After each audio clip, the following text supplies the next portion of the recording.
माँ Music Recording Studio Naushahra Ghoshi.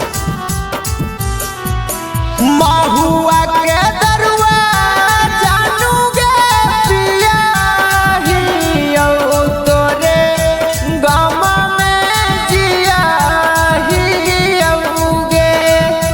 महुआ के दरुआ जानूगे पिया ही तोरे गम में जिया ही औगे।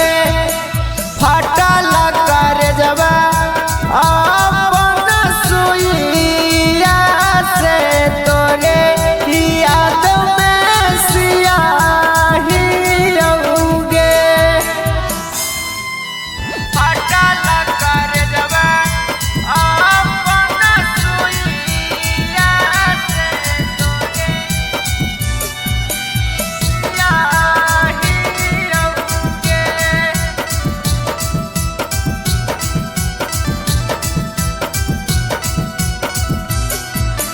जहिया से छोड़ के हमरा चली गई दूर गे, तहिया से रही निसाबे में चूर गे। जहिया से छोड़ के हमरा चली गई दूर गे, तहिया से रही निसाबे में चूर गे। सुतला सपनवा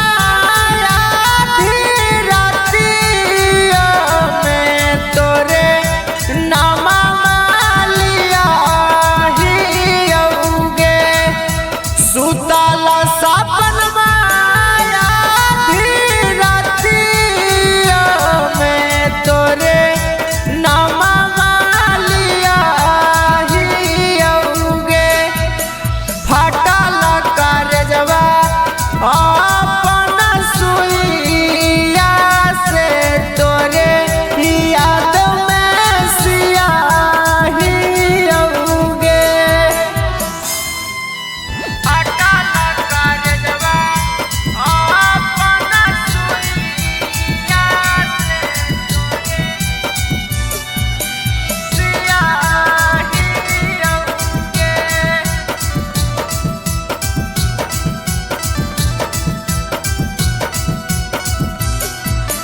पिया के पाके आजूगे नहीं हमारा भूल गे। यादो नैया वो पढ़ल हाई स्कूल गे। पिया के पाके आजूगे नहीं हमारा भूल गे। यादो नैया वो पढ़ल हाई स्कूल गे। तोरे चलते